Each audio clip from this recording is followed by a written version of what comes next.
انسان کو اپنی زندگی حقیقت کے آئینے میں گزارنے کی کوشش کرنی چاہیے۔ بہت ساری خوش فہمیوں سے، بہت ساری غلط فہمیوں سے اور بہت سارے دعووں سے اپنے آپ کو بچا کے رکھنا چاہیے۔ اللہ تعالیٰ کی رحمت پر امید رکھنا، نبی پاک صلی اللہ تعالیٰ علیہ وسلم کی شفاعت کی امید رکھنا، نیک اور صالحین کی نسبت کی امید رکھنا، یہ برا نہیں، یہ بڑا ہی بہترین ہے، یہ بڑا ہی خوبصورت عمل ہے، اس کی بہت ساری برکات ہیں۔ لیکن کسی غلط فہمی کا شکار ہو جانا اور یہ ساری امیدیں وابستہ کر کے یا ان ساری باتوں کو پیش نظر رکھ کے بے عمل ہو جانا، اپنی زندگی کو امور خیر سے پیچھے کر لینا، یہ نہ صرف یہ کہ قابل تحسین نہیں بلکہ یہ قابل توجہ ہے، اس کی اصلاح کی ضرورت ہے۔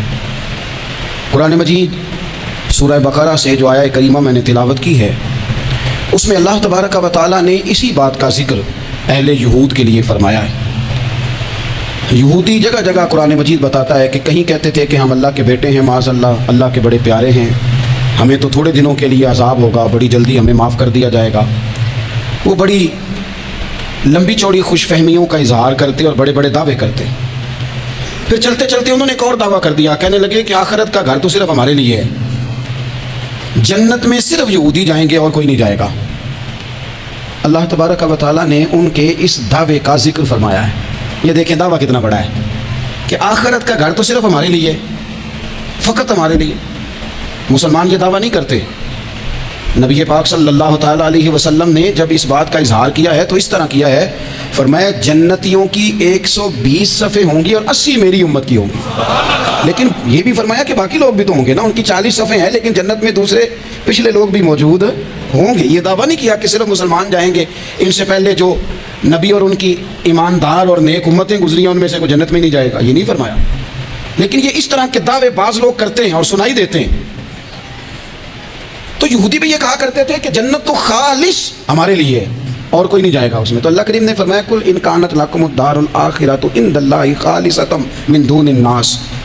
اے محبوب علیہ السلام، آپ ان سے فرما دیں اہل یہود سے کہ اگر آخرت کا گھر اللہ کے نزدیک باقی سب لوگوں کو چھوڑ کے خالص تمہارے لیے ہی ہے، سب کو چھوڑ کے صرف تمہارے لیے ہے آخرت کا گھر، تو فتمنوا الموت، تو پھر جنت میں تو مر کے جانا ہے نا، لہذا موت کی تمنا تو کرو۔ پھر کہو نا یا اللہ ہمیں موت دے تاکہ وہ جو تو نے ہمارے لیے اتنی بڑی چیز بنائی ہے ہم اس سے استفادہ کر سکیں۔ پھر تم موت کی تمنا کرو ان کنتم صادقین، اگر تم سچے ہو۔ لیکن رب فرماتا ہے وَلَن يَتَمَنَّوْهُ أَبَدًا بِمَا قَدَّمَتْ أَيْدِيهِمْ، یہ کبھی بھی موت کی تمنا نہیں کریں گے، انہیں پتہ ہے جو انہوں نے کمائی کر کے آگے بھیجی ہے۔ یہ موت کی دعوے کریں گے کہ جنت میں صرف ہم ہی جائیں گے، لیکن کبھی بھی موت کی تمنا، یہ کبھی موت کی تمنا نہیں کریں گے، اس لیے کہ انہیں پتہ ہے کہ ہم نے آخرت کے لیے کیا۔ یہ جو بہت سارے لوگ کہتے ہیں نا میری نسبت اور میری بات اور بلے بلے سارا کچھ میں ہی ہوں، تو ان سے کہو پھر سارا پیسہ کوٹھی پہ ہی لگائے جاتے ہو، پھر تو جنت تمہارا انتظار کر رہی ہے، پھر یہاں اتنے خرچے کرنے کی تمہیں کیا مشکل پڑی ہوئی۔ قرآن مجید کہتا ہے یہ کبھی بھی موت کی تمنا نہیں کریں گے، ان کو پتہ ہے جو اعمال انہوں نے کر کے بھیجے ہیں۔ واللہ علیم بالظالمین، اللہ ظالموں کو جانتا ہے، اللہ کو خبر ہے۔ میرے نبی پاک صلی اللہ تعالیٰ علیہ وسلم نے فرمایا اگر یہودی موت کی تمنا کرتے، جب ان سے کہا گیا تھا نا کہ اگر آخرت کا گھر خالص تمہارے لیے ہے تو موت کی تمنا کرو، اگر اس مقام پر وہ موت کی تمنا کرتے تو اسی وقت سارے مر جاتے، ختم ہو جاتا معاملہ۔ اگر تمنا کر لیتے، تمنا ہی نہیں کریں گے۔ خوش فہمیوں میں مبتلا ہونا، بڑی بڑی باتیں کرنا، بڑے بڑے دعوے کرنا، بڑے بڑے تذکرے کرنا، بڑی بڑی اعلانیہ گفتگو کرنا اور اپنے ہی خیال میں بڑا کچھ بن جانا، یہ سنجیدہ لوگوں کا طریقہ نہیں۔ میں نے کچھ آستانے اپنی آنکھوں سے دیکھے، وہ کہتے ہیں جناب ہمارے حضرت کی نسبت اور حضرت ساتھ بیٹھے مسکرا رہے ہیں، اتنی دیدہ دلیری تو نہیں نہ ہونی چاہیے۔ آپ اپنے سامنے سارا کچھ اپنے آپ کو کہلوا رہے ہیں، شیخ ہلکا ہلکا مسکرا رہے ہیں، ان سے پوچھیں تو کہتے ہیں جی میں تو نہیں کہتا، تو آپ کہتے نہیں تو منع کیوں نہیں کرتے؟ آپ خوش فہمیوں میں، نعت خواں کھڑا ہوا ہے تو اس نے نسبت کی بات شروع کیا تو اللہ جانے وہ کدھر کا کدھر پہنچ گیا ہے۔ میں کہتا ہوں کون انکار کر رہا ہے نسبت کے فیض کا، کون منکر ہے؟ یہی تو باعث نجات ہے ہمارے لیے امیدیں۔ لیکن یہ کہ خوش فہمی میں مبتلا ہو جانا اور اس طرح کے بڑے بڑے دعوے کرنا، اور پھر بہت ساری خوابیں آتی ہیں لوگوں کو اور خوابوں کی بنیادوں پر بڑا کچھ بنتا ہے۔ تو میں کہتا ہوں جناب خواب میں تو میں کہہ دوں آپ سے خواب میں کہ میں رات کا صدر بن گیا ہوں تو آپ کو کوئی اعتراض ہے؟ میں خواب میں بنا ہوں، آپ کو اس میں کیا اختلاف؟ حقیقت کی زندگی میں آئیں، حقیقت کی زندگی میں جتنے لوگ نیک ہیں، پرہیزگار ہیں، دعویٰ ہے غلامی کا، دعویٰ ہے نسبت کا، فلانی شے کا، تو پھر بھائی آپ نے اتنا مال کاہے کو جمع کر لیا ہے؟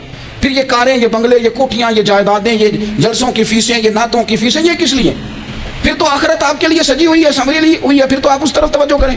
حقیقت پسندی کا مزاج جب تک قوموں میں نہیں آتا، قومیں اتنی دیر تک اپنی روحانی، اخلاقی اور کردار کی بلندی نہیں حاصل کر پاتی۔ تو موت کی تمنا، یہاں ایک بات اور سن لیں، شریعت اسلامیہ کے اندر مصیبتوں سے گھبرا کر موت کی تمنا کرنا منع ہے۔ کوئی شخص کسی مشکل میں ہے، بیماری میں ہے، تکلیف میں ہے، دکھ میں ہے، تو موت کی تمنا کرے کہ اس بیماری سے تو مر جاؤں تو اچھا ہے، تو یہ منع ہے اس کے لیے۔ ہمارے ہاں کچھ لوگ لا علمی کی بنیاد پر چھوٹا سا جھگڑا گھر میں ہوا تو کہتے میں تو اللہ سے دعا کرتا ہوں میں اب مر ہی جاؤں۔ بھائی آپ اتنی سی بات نہیں سہ سکے اور آپ نے اتنی سی بات پر اتنی بڑی بات کر دی کہ میں اب چلا ہی جاؤں، اور یہ جھگڑوں کے اندر عام لوگ کہہ دیتے ہیں یہ منع ہے۔ نبی پاک صلی اللہ تعالیٰ علیہ وسلم نے اس سے منع فرمایا، بلکہ مسلم شریف میں فرمایا کہ اگر تم نے کبھی دعا کرنی بھی ہو کسی وقت تو ان لفظوں سے کر سکتے ہو کہ یا اللہ جب تک میرا زندہ رہنا میرے حق میں بہتر ہے، مجھے دنیا میں رکھ، اور جب میرا یہاں سے چلے جانا تیری حکمت کا تقاضا ہے اور میرے حق میں بہتر ہے تو پھر مجھے ایمان کے ساتھ لے جا، پھر تو مجھے لے جا۔ تمنا موت کی کرنا اور مصیبتوں سے گھبرا کر کرنا، اور بھائی مشکلات میں جینا تو حسن ہے۔ اصل میں نا جس کی جان تھی نا اس کے نام نہیں نہ لگائی ہم نے کبھی بچوں کے نام لگا دی، کبھی کاروبار کے نام لگا دی، کبھی دوستوں کے نام لگا دی، پھر وہ بے وفا ہوا تو مرنے کو جی چاہا، وہ بے وفا ہوا تو مرنے کو جی چاہا، اس نے تنگ کیا تو مرنے کو جی چاہا۔ النبی اولیٰ بالمؤمنین من انفسہم، اللہ فرماتے ہیں تم نہیں جان کے مالک، میرا نبی تمہاری جانوں کا مالک ہے۔ جان پاوے نہ جان میرے محبوبہ، میں تے لگیاں توڑ نہ بھیساں، رات تیرے وچ رول کے مرساں، تے قدم نہ پیچھا ہٹے ساں، شہر تیرے دے ٹکڑے منگ ساں، تے تیرے کتیاں دے قدم چمے ساں، آزم اے جان امانت تیری، تو جدوں منگ سے میں پیش کرے ساں۔ یہ تو کسی اور کی ہے، ہماری ہے نہیں۔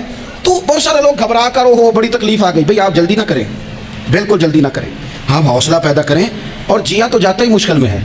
اقبال نے کہا تھا کارے جہاں دراز ہے اب میرا انتظار کر، یہ زندگی لمبی ہے، یہ مشکلات سے ہو کر کے گزرتی ہے، اس میں مد و جزر رہتا ہے۔ تو شریعت اسلامیہ میں منع ہے موت کی تمنا کرنا، موت کی خواہش کرنا، بلکہ نبی پاک صلی اللہ تعالیٰ علیہ وسلم نے تو یہاں تک ارشاد فرمایا کہ تم موت کی تمنا نہ کرو، اس لیے کہ اگر تم برے ہو اور زندہ ہو تو ہو سکتا ہے زندگی میں اللہ تمہیں توبہ کی توفیق دے دے، اور اگر تم اچھے ہو تو پھر بھی موت کی تمنا نہ کرو، اس لیے کہ اچھے ہو تو تمہاری اچھائی میں روز برکت ہی ہو رہی ہے، لوگوں کو فائدہ ہی ہو رہا ہے، خیر ہی بٹ رہی ہے۔ تمنا موت کی کرنا، اور ویسے بھی نہ ہم اپنی مرضی سے یہاں آئے ہیں اور نہ مرضی سے جانے کی کوشش کرنی چاہیے معاذ اللہ، نہ اپنی مرضی آئے ہیں نہ اپنی مرضی سے کوئی مرنے کی کوشش کرے گا تو خودکشی حرام ہے، اور رب رسول کی مرضی سے مرے گا تو وہ شہادت ہے، وہ اس طرح کی شہادت ہے کہ جس میں کہا مردہ کہنا ہی نہیں، یہ تو زندہ ہے اس لیے کہ میرے نام پہ مر گیا ہے۔ تو موت کی تمنا کرنا یا اس طرح کا رویہ منع ہے۔ البتہ یہ جو یہود کا کام تھا، ان کا جو لہجہ تھا، اللہ فرماتے ہیں یہ تو ہزار ہزار سال عمر مانگتے ہیں تو جانا ہی نہیں چاہتے۔ کچھ لوگ لمبی عمر کے حریص ہوتے ہیں، اس کی وجہ یہ ہوتی ہے کہ آخرت کے لیے کام نہیں کیا، آخرت پر اس طرح کا یقین نہیں، اس طرح کا مزاج نہیں، دنیا داری کا مزاج بن گیا، بہت سارا مال جمع کر لیا، بڑے بنگلے بنائے، اتنی مشکل دنیا داری کٹھی کی، اب چھوڑ کے مر جائیں۔ ان لوگوں کا مرنے کو دل ہی نہیں کرتا، کوئی ارادہ ہی نہیں ہے، بالکل نہیں دنیا چھوڑنا چاہتے، محنت سے کٹھی کی ہے، اتنے لاؤ لشکر بنائے ہیں، اب کیسے چھوڑ جائیں۔ کچھ لوگ ایسے ہیں جنہوں نے گٹھڑی باندھ کے رکھی ہوئی ہے، ان کو زیادہ ویٹ نہیں کرنا پڑتا، اس لیے کہ انہوں نے کوئی سامان بوکی نہیں کرایا، تو جو ہے ہینڈ کیری ہے، اس لیے لوگ انتظار کرتے رہیں گے اور جناب بلال ابشی جنت میں پہنچ بھی جائیں گے۔ ابھی میزان عمل لگا ہوگا لیکن حضرت ابو ذر غفاری جنت میں ٹہلتے ہوئے نظر آ رہے ہوں گے۔ لوگوں نے جمع نہیں نہ کیا، جتنا مال زیادہ اس نے چیکنگ بھی اس کی زیادہ، جتنے بیگ زیادہ ایئرپورٹ پہ اتنا انتظار بھی زیادہ۔ ہینڈ کیری والے کو کوئی مسئلہ اسی کسی دے کچھ بھی نہ لگ دے تے نہ کوئی ساڈا دردی، بھائی مال کا ہے کا تو حساب کا ہے کا۔ مولا علی شیر خدا کرم اللہ تعالیٰ وجہ الکریم سے کسی نے کہا ہم گنجائشیں تلاش کرتے ہیں نا، اور شریعت کی گنجائش اختیار کرنے میں حرج بھی کوئی نہیں ہوتا، شریعت گنجائش دیتی ہے، مال جائز ہو آپ کو تو آپ اس کو استعمال کریں، بڑا مکان بنائیں، بڑی جائیداد خریدیں، بڑی گاڑی میں سفر کریں، مہنگا موبائل خریدیں، اچھے کپڑے پہنے، کوئی منع نہیں کرتا۔ لیکن جو حضور کا مزاج ہے، جو سرکار نے اپنے لیے پسند کیا، وہ یہ ہے کہ سویرے روٹی کھانی ہے، شام کو فاقہ کرنا ہے۔ تو حضرت مولا علی شیر خدا کرم اللہ تعالیٰ وجہ الکریم سے کسی نے کہا کہ چلو جائز پیسے اکٹھے کر لیں، جائز تو جمع کرنا منع نہیں۔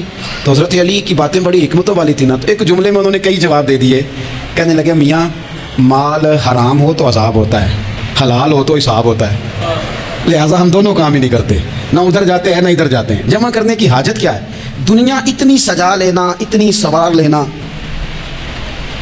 بڑا ٹھنڈا اے سی چلتا ہے ہمارے کمروں میں، کھلی آنکھوں سے لوگ بستر سے اٹھ نہیں پاتے، آنکھیں کھل گئی ہیں، الارم بج گیا ہے، لیکن وہ بہت مزے کی پسند کی روٹی رات کھائی تھی، اپنی مرضی کا کھانا کھایا تھا، پیٹ بھر کے کھایا تھا، مرضی کے مشروبات پیے تھے، ٹھنڈے کمرے میں آرام ہے، کھل گئی ہے آنکھ، موٹے الارم نے آواز دیا اٹھو، لیکن یہ غفلت ہے نا، دنیا جمع کر لی ہے نا ساری۔ میں آپ کو صحیح بتاتا ہوں، اگر یہ ساری آسانیاں نہ ہوں، دقتیں ہوں، تو کچھ رات کو ہمیں تھوڑا پسینہ بھی آئے تو بار بار آنکھ کھلے، یہ مچھر کبھی نہ سونے دے تو بار بار آنکھ کھلے، یہ تن آرام پسند نہ ہو تو کچھ اٹھیں، کچھ رات کو گرمیوں کی چھوٹی راتوں میں بھی تہجد پڑھی جا سکے، لیکن اقبال کہتے ہیں لہو مجھ کو رلاتی ہے جوانوں کی تن آسانی، یہ تن آسان ہو گئے، مزاج نہیں رہا ہمارا، ہمیں آرام چاہیے، سکون چاہیے۔ آپ یقین کریں کبھی کبھی میں حیران ہوتا ہوں، رونا آتا ہے اپنی اگلی نسل پر، رونا آتا ہے، یعنی بچے مدرسے میں پڑھنے والے، چونکہ وہ اسی والے گھر سے اٹھ کے آتے ہیں، مدرسے میں پڑھنے والے بچے کہتے ہیں جناب وہ کچھ گرمی زیادہ ہے تو میری کچھ طبیعت برداشت نہیں کرتی، تو میری اماں نے کہا تھا 4 چھٹیاں لے لو کہ موسم ٹھیک ہو جائے گا تو پھر سے تعلیم ہو جائے گی۔ تو غور سے چہرے دیکھتے ہیں تو ہم کہتے ہیں یار اگر کل کو ہمیں جہاد پہ جانا پڑا تو ہم لوگ جائیں گے، ہم میدانوں میں نکلیں گے، ہم وہ لوگ ہیں جو سختیاں برداشت کریں گے، یہ والے لوگ ہیں جو میدان میں جائیں گے جو ایک منٹ کے لیے اتنی دنیا جمع کر لی، مرنے کو جی نہیں چاہ رہا۔ حضرت شاہ فرید الدین عطار رحمۃ اللہ علیہ کہتے ہیں میں بڑا مہنگا کاروبار کرتا تھا، عطر بیچتا تھا، مہنگا کاروبار ہے نا، عرب شریف کے اندر آپ جائیں تو جہاں سونے والی دکان ہوتی ہے اس کے ساتھ خوشبو والی دکان ہوتی ہے، مکہ مکرمہ میں دیکھ لیں، مسجد نبی میں دیکھ لیں، مہنگا کاروبار ہے، اور میرا بزنس تھا، کاروبار تھا۔ تو آپ فرماتے ہیں کہ ایک دن ایک بزرگ آ گئے، انہوں نے ایک شیشی دیکھی، خوشبو سونگی، دوسری، تیسری، چوتھی، اچھے سیل مین آگے بڑھ کے خود کہتے ہیں آپ کو کیا چاہیے؟ میں نے بھی کہا بابا جی کیا چاہیے مجھے بتائیں، کیا دیکھ رہے ہیں؟ تو بابا جی بڑے دھیمے، ٹھنڈے اور حوصلے والے لہجے میں کہنے لگے پتر دیکھ رہا ہوں تیری جان بڑی مشکل سے نکلے گی۔ تو میں نے کہا وہ کیوں؟ کہنے لگے اتنی مہنگا تو نے مال جمع کیا ہے، کبھی مرنے لگے گا تو یہ یاد آئے گا، کبھی وہ یاد آئے گا، کبھی سادہ کر لیں اس کو، سادہ کر لیں، کبھی اس سوسائٹی والا پلاٹ یاد آئے گا، کبھی ادھر والا یاد آئے گا، کبھی لاہور والا یاد آئے گا، کہاں مرنے کو جی چاہتا ہے۔ اور پھر ایک اور دھوکہ ہے، میں بچوں کے لیے کر رہا ہوں، بچوں کے نام تو ایک دھیلا بھی نہیں، وہ تو سارا آپ کے اپنے نام ہے، ایسے ہی بہانہ بنائے ہوئے بچوں، کس بچے کے نام؟ بچے نے تو 50 دفعہ کہا ہے کہ وہ ایک دکان بیچ دو، میں نے کام کرنا ہے، تو ابا کہتا مرا گا تو تاں بکے گی، کہاں بچوں کے لیے؟ کون کہتا ہے بچوں کے لیے؟ یہ تو خواہشات ہیں جن پر ہمارا اپنا قبضہ ہے، ہر کنجی تو ہماری جیب میں، کون کہہ رہا ہے؟ وہ تو کبھی جا کے ملے گا ان کو جب موقع آئے گا۔ تو کہا یہ اتنا مال جمع کیا ہے تو پتر تیری جان تو مشکل سے نکلے گی۔ تو کہتے ہیں میں دنیا دار تھا، دنیا دار کو نصیحت کریں تو وہ غصہ کرتا ہے، طنز کرتا ہے، کہتے ہیں مجھے غصہ آیا تو میں نے جھٹ سے کہا، لوگ کہتے نہیں تم اپنی قبریں جانا ہے تو میں اپنی، کہتے میں نے جھٹ سے کہا، میں نے کہا بابا میری جان تو مشکل سے نکلے گی تو تیری کیسے نکلے گی؟ کہتے ہیں بابا جی کہنے لگے پتر ادھر آنا ذرا، تو میں کاؤنٹر کے اوپر سے ہو کے بابا جی کے پاس آیا، وہ میری دکان کے فرش پہ لیٹے، کعبے کو منہ کیا، کلمہ پڑھا اور ان کی روح پرواز کر گئی، عرش فرشتے بانگاں ملیاں، مکے پہ گئے شور، بلے شاہ اسی نہیں مرنا، اے تے مر گیا ہی کوئی ہور، نالے وارث شاہ وہ کدوں مر دے جنہ کیتیاں نیک کمائیاں نے، کہا یہ دیکھ لو مر گئے، بس اتنی کام تھا، تیاری ہے۔ امام غزالی کا آخری وقت تھا نا تو انہوں نے وضو کیا، غسل کیا، خوشبو لگائی، اپنے ہاتھوں سے چادر بچھائی، پھر تکیہ رکھا، پھر لیٹے، پھر حضور پہ درود پڑھا، اور پھر کہنے لگے رب اگر تیری مرضی ہے تو غزالی بھی تیرا تیار ہے۔ بس یہ جملے زبان پہ تھے اور روح پرواز کر گئی۔ موت کو سمجھے ہیں غافل اختتام زندگی، یہ ہے شام زندگی، پھر صبح دوام زندگی۔ عزیز بھائیو ہم نے نا بڑی آسائشیں جمع کر لی، بڑا کچھ اپنی عقل کے زور پر ہم نے اکٹھا کر لیا، نہیں ہمارا پروگرام۔ کسی سے پوچھ لیں صحت کیسی ہے تو عمر اگر اس کی بڑی اوپر بھی چلی جا رہی ہو، اب تو خیر سالگرہ میں آنے کا رواج ہر جگہ آ گیا ہے، ہم سے بھی لوگ پوچھتے ہیں کہ آپ بتائیں آپ کس تاریخ کو پیدا ہوئے تھے، تو میں کہتا ہوں کوئی کارنامہ سر انجام دے لینے دو پھر بتا دیں گے، ابھی تو کچھ کر نہیں سکے، کچھ بتائیں گے تو کچھ دن بھی منا لیں گے، ابھی تو لگتا ہے کہ بڑا وقت ضائع ہو گیا ہم سے۔ تو عزیز بھائی کوئی نہیں کہتا کہ اب ٹائم آ گیا ہے، شوگر ہو گئی ہے، بلڈ پریشر ہو گیا ہے، طبیعت خراب رہتی ہے، فلانا مسئلہ ہو گیا ہے، تو تمنا موت اور موت کا ڈر اور نہ مرنے کا ارادہ اور دنیا سے دل کو لگا کے رکھنا اور ہر وقت جینے کی خواہش پیدا کرنا اور ہر وقت عالمی مزید کی دوڑ میں رہنا، وہ لوگ اس لیے تیار رہتے تھے، دعائیں مانگتے تھے شہادت کی، کہ انہوں نے نا دنیا بنائی نہیں تھی۔ حضرت عمر نے تو دوسرا کرتا نہیں پہنا ساری زندگی، وہ جو مکان آ رہا تھا وہی چل رہا تھا، وہ تو تھوڑے پہ قرضہ تھا ان پہ، لیکن ہر نماز کے بعد صحیح بخاری میں موجود ہے وہ دعا مانگتے تھے، اللہم ارزقنی شہادۃ فی سبیلک، یا اللہ ایسا نہ ہو میں تبھی موت چلا جاؤں، مجھے اپنے رستے میں شہادت کی موت دینا۔ ہر نماز کے بعد دعا مانگی جا رہی، لیکن شہادت والی موت کی نہیں، شہادت والی موت، اللہم ارزقنی شہادۃ فی سبیلک۔ اور مالک مدینہ چھوڑنے کو دل نہیں کرتا، یا اللہ شہادت کی موت دینا اور دینا بھی اپنے نبی کے شہر کے اندر، یہی رہوں، یہی میرا مدفن بنے۔ اللہ نے انہیں موقع دیا۔ آپ دیکھیں نا ان لوگوں کا دل کرتا تھا. حضرت خالد بن ولید رضی اللہ تعالیٰ عنہ ساری زندگی میدان میں گزاری, پورے جسم میں 1 انچ جگہ باقی نہیں تھی جہاں زخم نہ ہو, ساری زندگی میدان میں رہے, لیکن آخری وقت روتے تھے. فرماتے تھے اس کی بے نیازی دیکھو, میں شہادت کے لیے میدان میں رہا لیکن شہادت میرا مقدر ہی نہیں تھی. اور پھر آخری وقت بھی فرمایا میرا گھوڑا, میرے کپڑے, میری زرہ, میری تلوار یہ کسی مجاہد کو دے دینا. چلو میں اب جہاد میں نہیں ہوں تو میرا سامان تو جہاد میں رہے, کسی مجاہد کو دینا. ان لوگوں نے جتنی محنت کی نا مرنے کے بعد کے لیے کی, مرنے کے بعد کے لیے, زندگی کا جو دوسرا پل ہے اس کے لیے کوشش کی. وہاں انہوں نے صدقات جمع کرائے, خیرات جمع کرائے, عبادات جمع کرائیں, حسن اخلاق جمع کرایا, اچھا سلوک جمع کرایا. انہوں نے آخرت کے بینک میں ڈھیروں مال جمع کرایا, وہاں ان کے مکان بک ہوئے, جنت میں ان کے نام کی بڑی بڑی جگہیں اللہ تبارک و تعالیٰ کے فضل سے طے کی گئیں. تو پھر انہیں وہاں جانے میں کوئی دشواری بھی نہیں تھی, انہیں کوئی مشکل نہیں تھی, وہ تیار تھے. لیکن چونکہ ساری محنت ہی دنیا کے لیے ہے, وہ جو خاص ایک آخرت پر مسلمان کا ایمان اور یقین اور تیقن تھا اس طرف ہمارا مزاج نہیں. آپ دیکھیے حضرت ملک الموت اسرائیل علیہ السلام نا حضرت ابراہیم علیہ السلام کی روح قبض کرنے کے لیے حاضر ہوئے. تو کہا جناب چلیے آپ کی روح لینے آیا ہوں. تو حضرت ابراہیم علیہ السلام فرمانے لگے اسرائیل, یہ قاری ثناء اللہ صاحب پانی پتی رحمۃ اللہ علیہ نے اس کو تفسیر مظہری میں لکھا ہے. حضرت ابراہیم خلیل اللہ علیہ السلام فرمانے لگے اسرائیل کیا کوئی خلیل بھی اپنے خلیل کی روح قبض کرتا ہے؟ واتخذ اللہ ابراہیم خلیلا, اللہ نے تو مجھے دوست بنایا, دوست ہو کے دوست کی روح قبض کرنے جا رہا ہے. حضرت اسرائیل نے ارادہ چھوڑا اور حضرت ابراہیم کا وہ جملہ لے کے رب کی بارگاہ میں حاضر ہوئے. عرض کی مالک, جناب ابراہیم علیہ السلام نے فرمایا ہے کہ اللہ کی بارگاہ میں عرض کرو کہ مالک کیا کوئی خلیل بھی اپنے خلیل کی روح قبض کرتا ہے؟ تو رب کریم نے فرمایا اب میرا بھی پیغام جا کے جناب ابراہیم کو دے دو, ان سے جا کے کہو رب فرماتا ہے کیا کوئی خلیل بھی اپنے خلیل کی ملاقات کو ناپسند کرتا ہے؟ آپ کو تو ملنے کو بلا رہے ہیں, موت تو ایک پل ہے, یہاں سے گزریں گے تو جا کے محبوب سے ملیں گے. تو کیا کوئی خلیل بھی ناپسند کرتا ہے کہ وہ اپنے خلیل سے ملاقات نہ کرے؟ حضرت سیدنا اسرائیل علیہ السلام پیغام لے کے آئے اور کہا ہے اللہ کے خلیل رب فرماتا ہے کہ خلیل بھی خلیل کی ملاقات کو. تو حضرت ابراہیم تو کھول کے روئے, کہنے لگے اب دیر نہ کر, اب ذرا جلدی کر, اب ذرا جلدی لے جاؤ. اور میرے نبی پاک صلی اللہ علیہ وسلم نے فرمایا, سیاستہ میں حدیث ہے, فرمایا تم میں سے جو رب سے ملنے کو پسند کرتا ہے نا, جو اللہ سے ملنے کا شوق رکھتا ہے نا, اللہ بھی اس کی ملاقات کو پسند فرماتا ہے. تم میں سے جو رب سے ملنے کا شوق رکھتا ہے, اقبال کیا کہتے ہیں, کہتے ہیں تیرے عشق کی انتہا چاہتا ہوں, تو میری سادگی دیکھ میں کیا چاہتا ہوں, میرا ذرا سا تو دل ہے مگر شوق اتنا, میں وہی لن ترانی سنا چاہتا ہوں. مالک میرا دل کرتا ہے میں تجھ سے کہوں رب آرینی, میں تجھے دیکھنا چاہتا ہوں, اور تو مجھے کہے لن ترانی, تو نہیں دیکھ سکتا, میرا ذرا سا تو دل ہے مگر شوق اتنا, میں بھی وہی لن ترانی سنا چاہتا ہوں. پھر خود ہی کہنے لگے او بھری بزم میں راز کی بات کہہ دی, میں بڑا بے ادب ہوں سزا چاہتا ہوں. یہ تو سب کو بتانے والی بات ہی نہیں تھی جو میں نے بتا دی, بھری بزم میں راز کی بات کہہ, بڑا بے ادب ہوں سزا چاہتا ہوں. نبی کریم علیہ السلام نے فرمایا تم میں سے جو رب کی ملاقات کا شوق رکھتا ہے نا, اللہ بھی اس کی ملاقات کو پسند فرماتا ہے. اور فرمایا تم میں سے جس کا رب سے ملنے کا شوق نہیں نا, اللہ بھی اس کی ملاقات کو پسند نہیں فرماتا. یہ سیاستہ میں حدیث ہے. ایک دفعہ غور کر نہ لیں, فلاں سے ملنے کو بھی جی چاہتا ہے, فلاں علاقہ دیکھنے کو بھی جی چاہتا ہے, فلاں کی ملاقات کو بھی جی چاہتا ہے, کبھی اس کو ملنے کو بھی جی چاہتا ہے جس نے بنایا ہے سارا کچھ, کبھی اس کی صحابہ تو تڑپ کے حضور کی بارگاہ میں آئے تھے نا, وَإِذَا سَأَلَكَ عِبَادِي عَنِّي فَإِنِّي قَرِيبٌ, تڑپ کے کہا تھا یا رسول اللہ صلی اللہ علیہ وسلم سالوں بیت گئے, سجدے کرتے, عبادت کرتے, روزہ رکھتے, حج کرتے, زکوٰۃ دیتے, اب دل کرتا ہے کبھی وہ ملے, کبھی اسے دیکھیں, کبھی یہ حقیقت منتظر نظر آنا لباس مجاز میں, لاکھوں سجدے تڑپ رہے ہیں میری جبین نیاز میں, دل کرتا ہے ملنے کو. تو جب صحابہ نے آ کے حضور کی بارگاہ میں عرض کی نا یا رسول اللہ رب سے ملنے کو جی چاہتا ہے, تو اللہ نے فرمایا وَإِذَا سَأَلَكَ عِبَادِي عَنِّي فَإِنِّي قَرِيبٌ, اے محبوب جب میرے بندے آپ کے پاس آ کے میرے بارے میں سوال کریں تو ان سے فرما دو میں تو ان کے قریب ہی ہوں, جب بھی دعا مانگیں گے میں ان کی دعاؤں کو قبول فرماؤں گا, میں قریب ہوں ان کے. اپنے دل کے اندر شوق ہو, اللہ رسول کی طرف بڑھنے کا شوق ہو. مسلمان موت سے نہیں ڈرتا, لیکن صحیح بخاری اور صحیح مسلم میں حدیث ہے, نبی پاک علیہ السلام نے فرمایا آج ایک مسلمان 1000 کافر کو آگے لگا لیتا ہے اور کافر بھاگ جاتا ہے, ایک وقت آئے گا ایک کافر ہوگا اور 1000 مسلمان کو بھگا ڈالے گا. یا رسول اللہ کیوں؟ ہمارے پاس اسلحہ نہیں ہوگا, ہمیں لڑنے کا سلیقہ نہیں آئے گا. نبی پاک علیہ السلام نے فرمایا یہ مسئلہ نہیں, تمہیں وہن ہو جائے گا, وہن. یا رسول اللہ یہ وہن کیا ہوتا ہے؟ تو حضور نے فرمایا تمہیں نا زندگی سے پیار ہو جائے گا, تمہیں مرنا برا لگے گا, کراہت آئے گی مرنے سے, تم مرنا نہیں چاہو گے.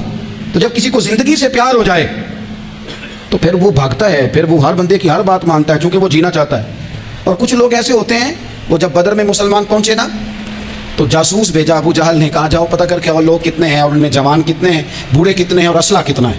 جاسوسی اس دور میں بڑی آسان تھی، کوئی مخصوص وردی تو فوجیوں کی ہوتی نہیں تھی۔ تو وہ شخص آ گیا، مسلمانوں کو دیکھ کر واپس گیا، تو جا کے اس نے بدر کے دن ابو جہل سے کہا کہ وہ 313 ہیں اور ان میں بچے بھی ہیں، بوڑھے بھی ہیں اور اسلحہ بھی زیادہ نہیں، اور گھوڑے اور اونٹ اور سواریاں بھی تھوڑی ہیں۔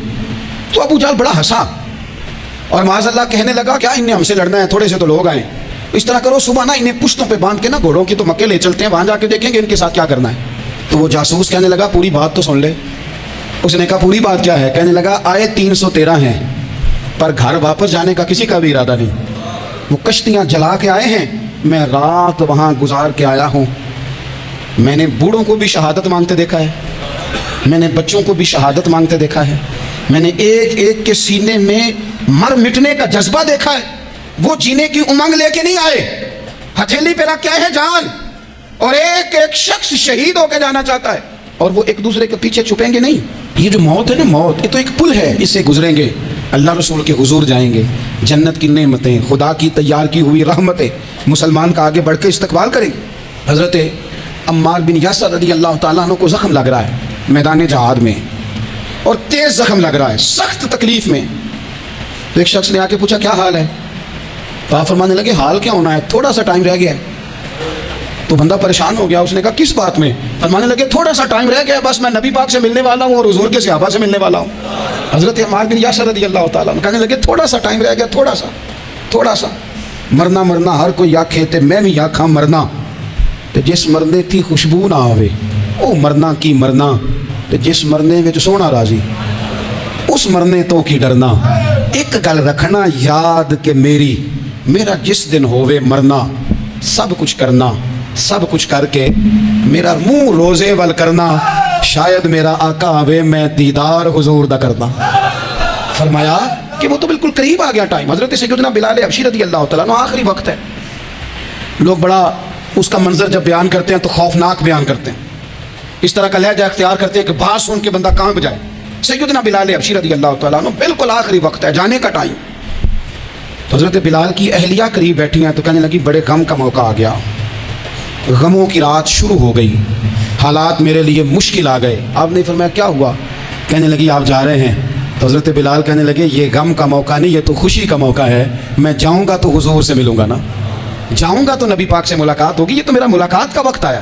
تو اپنی زندگی کے اندر انسان کچھ اپنی آخرت کے لیے کرے، کچھ زادراہ جمع کرے، کچھ وہ تیاری کرے، کچھ اس کے پاس ایسے اعمال ہوں جس کی بنیاد پر اس کا رب رسول کی بارگاہ میں حاضری کو جی چاہے۔